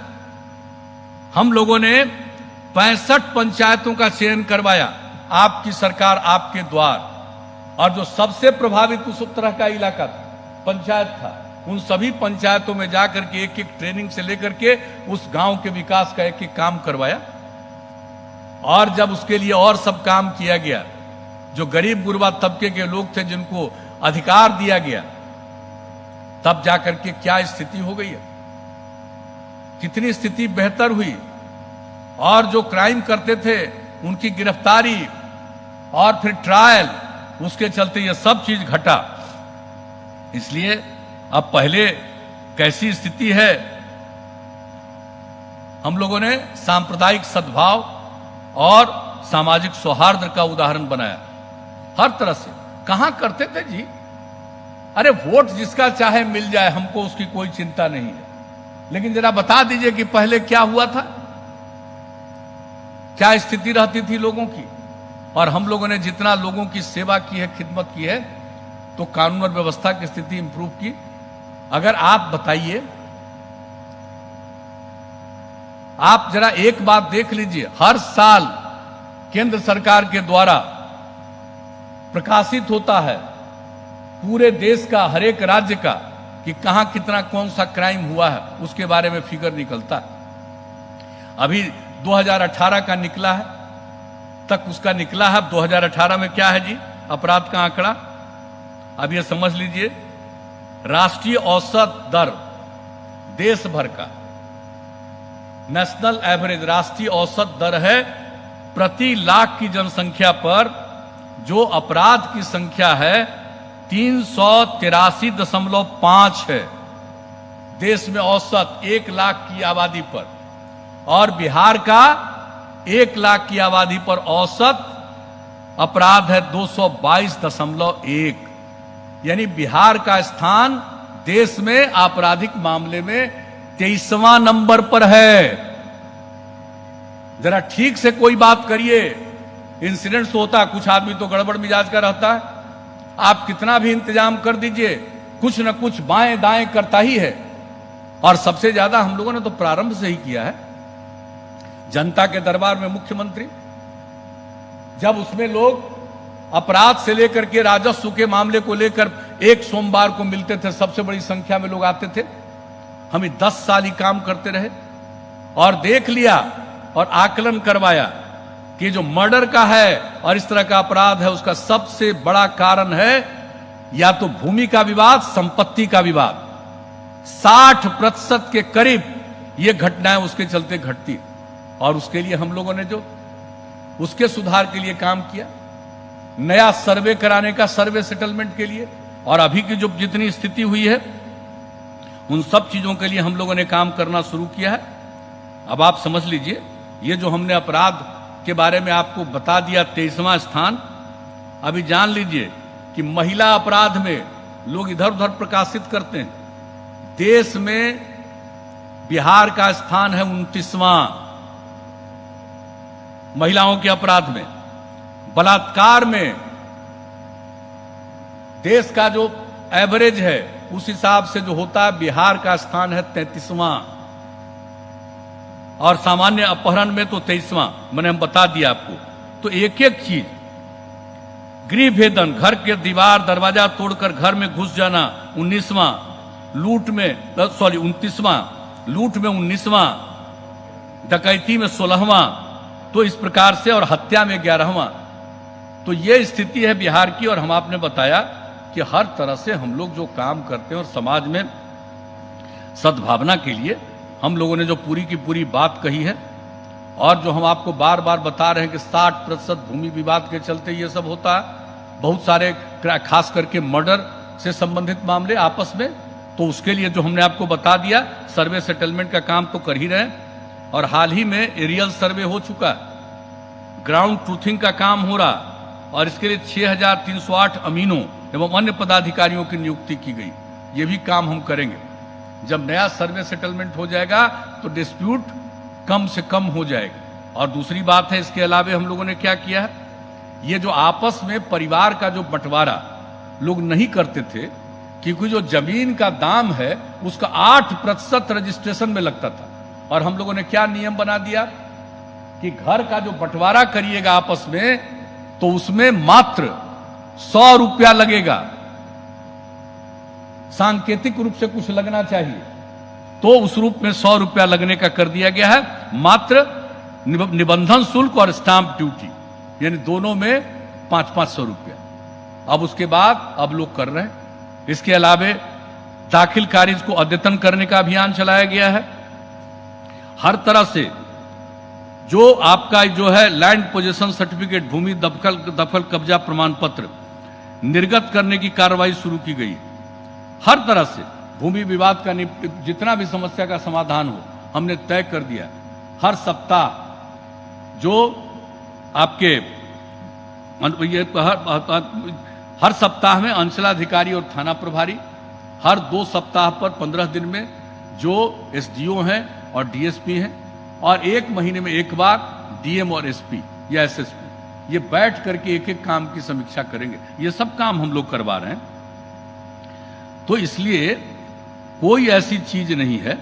और आप क्या नहीं हम लोगों ने काम किया, जो आप जानते हैं कि लोकायुक्त अधिनियम हम लोगों ने बनाया 2011 की परिधि में, और इसमें लोकायुक्त जो अधिनियम, बिहार लोकायुक्त अधिनियम बना है, पहले कवर्ड नहीं थे, अब एक एक आदमी कवर्ड है, मुख्यमंत्री, मंत्री सभी उसमें कवर्ड किए गए। ये तो हम लोग किए हैं भाई, ये सब काम किया है ताकि हर तरह से क्राइम, करप्शन, कम्युनलिज्म, एक एक चीज पर पूरे तौर पर ध्यान रखा जाए। तो हम लोग सब कुछ इन सब चीजों के लिए काम कर रहे हैं, और सांप्रदायिक सद्भाव रहे, सामाजिक सौहार्द का वातावरण रहे। तो क्या हुआ है सबको पता है, ये लोग इतना दिन राज कर रहे थे, वोट तो लेते रहते होंगे, लेकिन जरा बताइए कि क्या करते थे। कब्रिस्तान का क्या हाल था, कब्रिस्तान की घेराबंदी कर पाते थे? और हम लोगों ने कब्रिस्तान की घेराबंदी करवाना पूरा सर्वे कर लिया, और सारा कब्रिस्तान जो निकल गया 8,064, 6,299 की घेराबंदी की जा चुकी है। मंदिर में चहारदीवारी का कितना चीज का, मूर्ति का और बाकी चीजों का चोरी होने लगा, होते रहा था। अब हम लोगों ने उसकी रक्षा के लिए उसकी घेराबंदी, इसके लिए 377 योजनाओं में से 226 मंदिरों में चहारदीवारी निर्माण कार्य पूर्ण, 112 पर कार्य जारी है और 48 प्रक्रियाधीन है। तो एक एक चीज हम लोग, एक एक काम, किसी चीज को छोड़ नहीं रहे हैं। हर प्रकार से एक एक काम के लिए हम लोग ध्यान देते हैं। और ये तो हो गया विधि व्यवस्था, और हर प्रकार से समाज में अपराध पर भी हो कार्रवाई, और जो लोग करते हैं गड़बड़ करके कमाने की कोशिश करते हैं, करप्शन और फिर कम्युनलिज्म, आपस में झगड़ा धर्म के आधार पर, मजहब के आधार पर कराना, तो क्राइम, करप्शन, कम्युनलिज्म तीनों के ऊपर हम लोगों का जो ध्यान है, उसके चलते जो काम करते हैं। और क्या क्या हुआ भाई, भागलपुर में जब दंगा हुआ था तो क्या हुआ था, तो हम लोग आए तो और दोबारा जांच करा करके जो कुछ भी कार्रवाई कराई गई, इसकी चर्चा हम आएंगे बाद में करेंगे। लेकिन हर प्रकार से इस पूरे बिहार में हम लोगों ने जो काम किया है, तो उसके अलावे विकास का काम। अब क्या था जी, पथ कहां था, कहां था रोड, कितना रोड था और किस प्रकार का रोड था, हम तो सबको बताते हैं। और सब लोग भूलिएगा मत, हम तो नई पीढ़ी के जानने के लिए बताते हैं। हम सांसद थे और अपने क्षेत्र में घूमते थे, एक दिन में औसतन 12 किलोमीटर पैदल चलते थे, याद करिएगा। और यही काम हमसे भी ज्यादा कोई और लोग घूमते थे। उसी तरह से लोगों के बीच में जाकर के संपर्क करने के लिए कहां था सड़क जी, और कौन से सड़क की स्थिति थी। सड़क में गड्ढा कि गड्ढा में सड़क, ये स्थिति थी। और आज क्या हो गया सड़क का? अब लोग आजकल बोलते हैं कि सड़क टूट गया। अरे बाढ़ आ गया, प्रकोप आ गया, कुछ भी हुआ तो कोई चीज होगा तो उसका उपाय न किया जाएगा, उसको मरम्मत किया जाएगा ना, उसको ठीक न किया जाएगा। लेकिन आप जरा बताइए कितने बड़े पैमाने पर सड़क का निर्माण हुआ। हमको जब काम करने का मौका दिया, हमने लक्ष्य रख दिया कि राजधानी पटना पहुंचने में जो दूर दराज इलाके हैं वहां से भी चलकर पटना आने में, राजधानी आने में 6 घंटा से ज्यादा समय नहीं लगना चाहिए। और लगभग जब वो पूरा हो गया तो अब हमने क्या लक्ष्य रख दिया है? 5 घंटे का। अब इसके लिए कितना पुल, सड़कों का चौड़ीकरण, नए सड़कों का निर्माण, कितना काम हो रहा है। केंद्र की तरफ से भी कई योजनाएं नेशनल हाईवे का है, लेकिन राज्य की तरफ से भी कितना काम हो रहा है, स्टेट हाईवे और सड़कों का निर्माण। अब आप समझ लीजिए 2005 से लेकर के अब तक 6047 पुलों का निर्माण किया गया, जिसमें 18 मेगा पुल शामिल है। बड़ी संख्या में इसके अलावे पुलियों का निर्माण किया गया। और पथ निर्माण विभाग में 2005 से अब तक राज्य योजना के अंतर्गत कुल जब हम लोगों को काम करने का मौका मिला तो खर्च किया गया है 54,461 करोड़ रुपए की राशि व्यय की गई पथ के निर्माण के लिए। और हमने तो नियम बना दिया, सिर्फ पथ का निर्माण नहीं,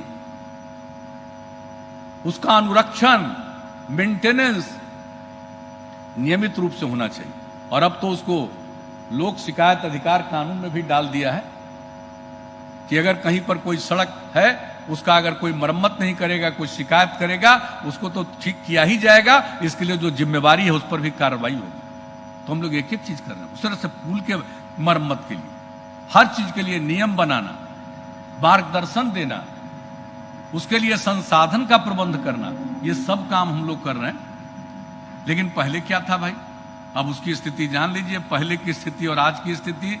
हम तो सब साथियों को कहेंगे कि नई पीढ़ी वालों को बताइए, वो बच्चे थे, उनको पता नहीं था, अब आज 18 हो गए, 19 हो गए, एक एक बात पुराना बताइए। और ये बहुत जरूरी है। अगर ये चीज लोग नहीं जानेगा तब फिर गड़बड़ लोगों के चक्कर में अगर पड़ जाएगा तो फिर जितना काम हम लोगों ने किया सब ध्वस्त हो जाएगा, कुछ नहीं बचेगा। इसको एक एक काम को करना, एक एक काम को देखना, हमने पूरा का पूरा समय लगाया, हमारे साथियों ने समय लगाया और तब ये सब काम हो रहा। ग्रामीण सड़क क्या था जी? ग्रामीण सड़क में पहले कितना था ग्रामीण सड़क? ग्रामीण सड़कों की लंबाई मात्र 835 किलोमीटर थी हम लोगों के आने के वक्त तक। और अब कितना हो रहा है?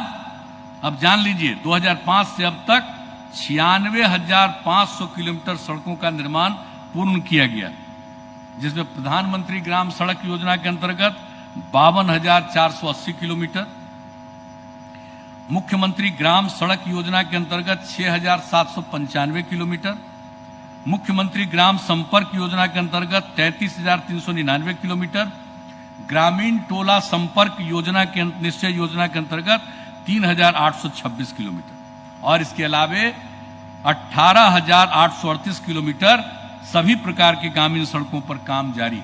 अभी कुछ दिन पहले इसके बारे में पूरा विस्तार से उन सड़कों का उद्घाटन हो रहा था, उसके बारे में चर्चा हो रही थी, हमने एक एक बात बताई। और ग्रामीण सड़कों पर 40,000 करोड़ रुपए से ज्यादा खर्च किया गया है। अब ग्रामीण जो टोला संपर्क निश्चय योजना है, इसमें 4,643 टोला था। हम लोग तो हर गांव को सड़क से जोड़ना है, जोड़ दिया। लेकिन उसमें बाद में पता चला, यहीं पर बैठे हुए विजय बाबू, इन्होंने इस बात को रखा और कहा कि भाई कई टोले हैं, वो गांव उसका नाम नहीं है तो वहां पर सड़क नहीं जाता है। और सचमुच उसका आकलन हम लोगों ने किया। सब गरीब गुरबा तबका के लोग, अनुसूचित जाति, जनजाति, अति पिछड़े वर्ग के लोग वैसे टोलों में, गांव उसका अलग नाम नहीं है, टोला है, गांव को जोड़ दिया, वो रह गया। लोगों को कितनी तकलीफ। तो हम लोगों ने 7 निश्चय में इसको भी डाला, ग्राम टोला संपर्क योजना। तो इसको टोला संपर्क निश्चय योजना किया और जिसके लिए किलोमीटर हम आपको बता दिया। लेकिन यह है 4,643 टोला और अब तक 4,457 टोला में पथ का निर्माण की संपर्कता दी गई है और 186 टोला बचा हुआ है जिस पर अंतिम रूप से अंतिम चरण में काम चल रहा है। अब आप समझ लीजिए कि सड़क का ये स्थिति। अब एक एक बात आप सब लोगों को मालूम होना चाहिए, जो मुख्य सड़कें हैं उसके बारे में, ग्रामीण की सड़कें हैं उसके बारे में। तो ये सब काम जो किया है और पहले क्या था, लोगों को ये जानना चाहिए और लोगों को बताना चाहिए। हमारे विजेंद्र बाबू बैठे हुए हैं, ऊर्जा मंत्री भी हैं। अब आप बताइए क्या स्थिति थी भाई बिहार की, कौन सा हाल था बिहार में, कहां बिजली थी, कितनी बिजली थी, मात्र 700 मेगावाट का खपत। और हम लोगों ने उस पर जो काम करना शुरू किया कि कैसे हम बिजली को सब जगह पहुंचाएं। और याद है ना 2012 में 15 अगस्त को हमने भाषण देते हुए गांधी मैदान में कहा, स्वतंत्रता दिवस के अवसर पर हमने कहा था कि हम बिजली की स्थिति में भी सुधार ला रहे हैं। सब चीजों का विश्लेषण बता रहे थे, लोगों के बीच में हम देते रहते हैं हमेशा, वैसे अवसर पर अपना काम का हिसाब बताते रहते हैं लोगों के बीच। तो हमने बताया कि सुधार तो बहुत हुआ है, लेकिन जान लीजिए अगर हम पूरे तौर पर सुधार नहीं कर पाएंगे तो हम 2015 में वोट मांगने नहीं जाएंगे। और सुधार हुआ।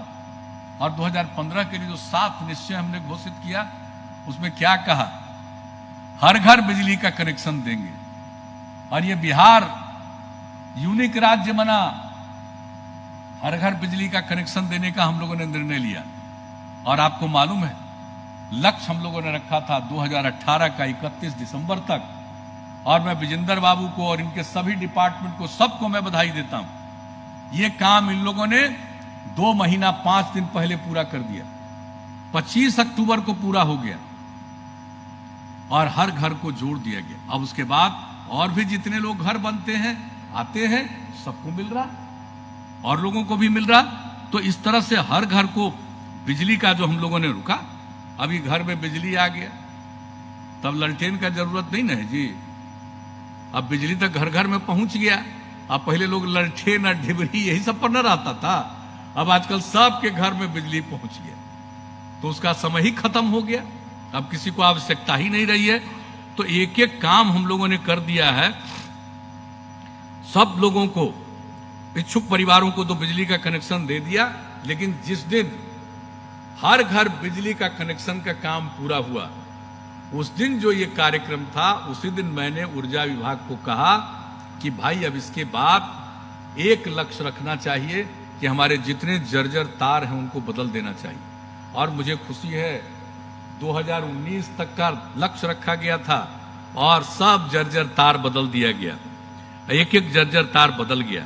अब आप सोच लीजिए, आप इसमें जो तार को बदला गया है, क्या खर्च हुआ बिजली क्षेत्र में किए गए सुधारों में 2005 से लेकर के अब तक 48,678 करोड़ रुपया खर्च किया गया। ये खर्च करके हम लोग सब काम किए। अब आप समझ लीजिए, उपभोक्ताओं की संख्या जो पहले थी 700 मेगावाट, मात्र उपभोक्ता की संख्या थी 24 लाख और अब उपभोक्ता की संख्या है 1,61,82,000। अब उपभोक्ता इतने हैं, कितना गुना है जरा जोड़ लीजिए। ये बताइए लोगों को कि कहां से कहां गया। और लोगों को तो कुछ चीज का है नहीं, ऐसे ही कुछ कुछ बोलना है, इसलिए हम एक एक बात बता देते हैं। और इसके बाद हम लोगों ने क्या लक्ष्य रखा, डेडिकेटेड फीडर कृषि के लिए। अब ये हम लोगों ने तय किया है, जो भी इच्छुक किसान हैं उनको हम बिजली का कनेक्शन देंगे। और उनको बिजली का कनेक्शन बड़े पैमाने पर हम लोगों ने दिया। 1,42,453 किसानों को दिया जा चुका है और बाकी को देने के लिए और विद्युत फीडर की जरूरत है। और इसके लिए सरकार ने 1,329 करोड़ रुपए की नई योजना स्वीकृत कर दी है। यानी जितने इच्छुक हैं सबको बिजली पहुंचा देंगे। तब बिजली के क्षेत्र में तो एक एक काम किया। और डीजल के लिए भी भाई, पहले डीजल से ही पटवन होता था, तो हम लोगों ने कितना रखा है, 1 लीटर पर 60 रुपया बोलिए कंसेशन हम लोगों ने दिया है लोगों को। लेकिन इसके बाद भी अगर लोगों को बिजली, अब लोगों को सिंचाई में 100 रुपये की जरूरत होती थी, तो अब ये जो बिजली का कनेक्शन पहुंचा रहे हैं तो उनको खर्च 100 रुपया की जगह पर 5 रुपया से भी कम होना है। तो आप समझ लीजिए लोगों के लिए हम लोग इतना काम कर रहे हैं, सेवा कर रहे हैं। तो कहने के लिए लोग चाहे जितना चाहे उतना कहते रहे, तो चाहे बिजली का हो, इसके लिए हो जाए, जो भी काम हो जाए, बिजली का मामला हो, सड़क का मामला हो, इसके बारे में बता दिया। और शिक्षा के मामले में क्या था भाई, ये लोग जो बहुत बोलते रहते हैं, क्या था पढ़ाई में? लोग चाहते थे कि लोग पढ़े, लोग पढ़ेगा तो सोचेगा ना। तो ये लोग को पढ़ाने में किसी को दिलचस्पी नहीं थी। और आप जान लीजिए जब हम लोग आए, हमने सर्वे कराया, हम तो भाई जनप्रतिनिधि थे, अपने क्षेत्र में घूमते थे, लोगों का तकलीफ देखते नहीं थे। और हम भूल नहीं सकते, हम टाल के इलाके में थे, मोकामा क्षेत्र में, और हम उस बच्चे का चेहरा आज तक नहीं भूलते। जब हम एमपी के रूप में घूम रहे थे तो एक बच्चे ने कहा, उसकी उम्र 8 साल 9 साल की होगी, जब उसने कहा कि हम पढ़ेंगे नहीं, तो मैं तो देखते रह गया, क्यों नहीं? स्कूल नहीं है कि मास्टर साहब नहीं है, क्या है? हम परेशान हुए, उस चीज को भूलते नहीं थे। यहां आने का मौका मिला तो क्या काम करना शुरू किया। 12.5% लोग स्कूल से बाहर रहते थे। कितना स्कूल बनवाया, स्कूल में कितने भवनों का निर्माण कराया, और ये सब काम शिक्षा समिति के माध्यम से करवा दिया। कहां गांव में जाते थे तो पता चलता था कि कहां पर स्कूल है। अब आप किसी गांव में जाइए तो पता चलेगा कि यहां पर स्कूल। अब 72,000 से भी ज्यादा, और कितने टीचर्स का रिक्रूटमेंट करवाया हम लोगों ने, क्या क्या नहीं किया है। 3.5 लाख से भी ज्यादा लोगों का रिक्रूटमेंट कराया बच्चों के पढ़ने के लिए। और कौन कौन चीज का अध्ययन हम लोगों ने नहीं करवाया। हमने देखा कि भाई जरा अध्ययन करें कि कौन बच्चे स्कूलों, बच्चियां स्कूलों से बाहर रहते हैं, कौन लोग हैं।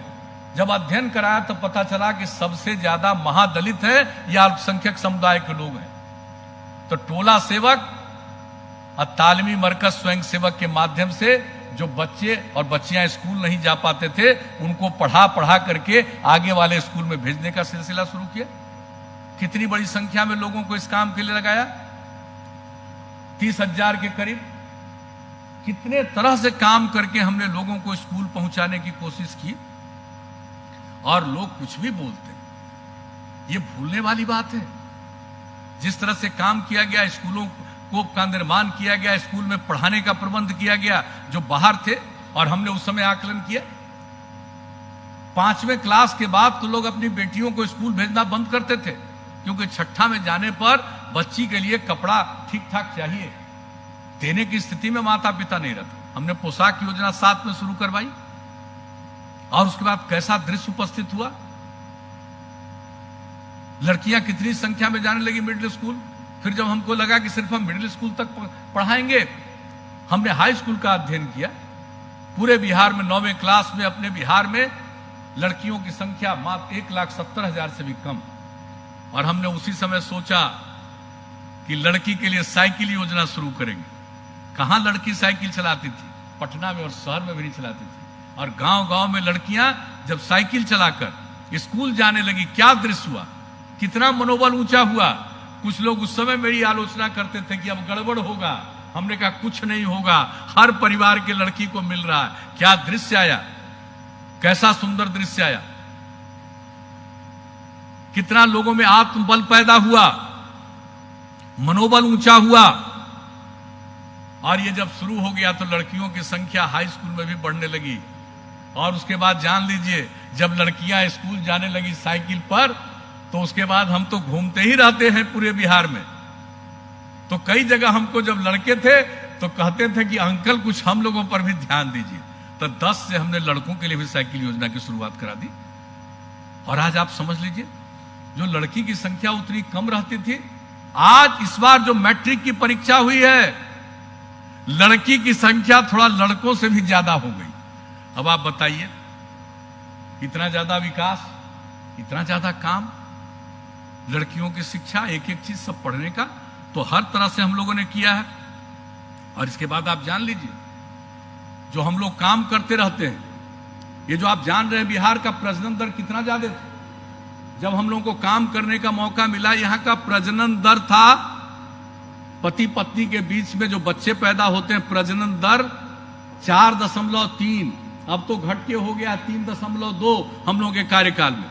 लेकिन हमने सोचा कि भाई ये प्रजनन दर इतना ज्यादा है, आबादी बढ़ती चली जा रही है, और जितना ज्यादा आबादी का घनत्व बिहार का है, ये पूरे देश में कहीं नहीं, संभवतः दुनिया का सबसे ज्यादा आबादी का घनत्व बिहार में। और उसके लिए हम लोगों ने काम करना शुरू किया कि कैसे ये घनत्व घटे, प्रजनन दर घटे, और उसके लिए हमने आकलन करवाया।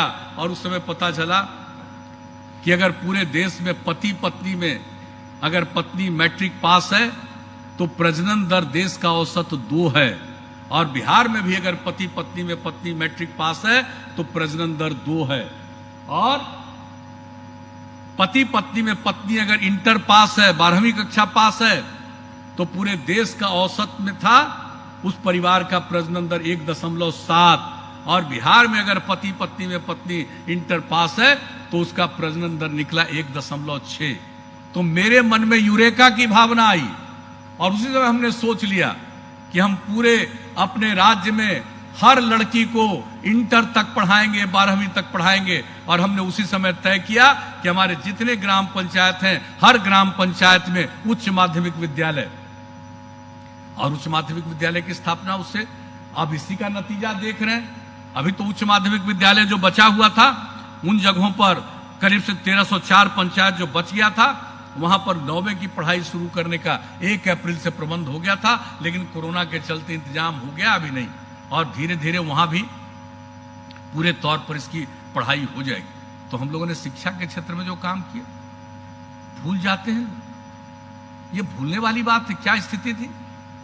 अब यह बात सही है, सब लोगों की इच्छा है पढ़ाई बढ़िया से हो, तो हम तो सभी शिक्षकों से अनुरोध करेंगे कि भाई ठीक से पढ़ाइए। हम लोग तनख्वाह तो बढ़ाने के लिए काम करते ही रहते हैं, चाहे जो भी करे। इस बार भी निर्णय किया, हर तरह की सुविधा का निर्णय किया। अब आप सोच लीजिए, और बच्चे बच्चियों की अब पढ़ाई होगी, उनमें जो जागृति आएगी तो कितना अच्छा काम होगा। और यही नहीं, पढ़ाई के सिलसिले में हमारे बांका में वहां के डीएम ने एक उन्नयन बांका शुरू किया था। जो स्कूल से बच्चे बाहर रह जाते हैं, बच्चियां बाहर रह जाती हैं, उस उन्नयन बांका का बहुत फायदा हुआ। हम देखने के लिए गए, और वहां पर देख करके हमने कहा कि 2 विषय कर रहे थे।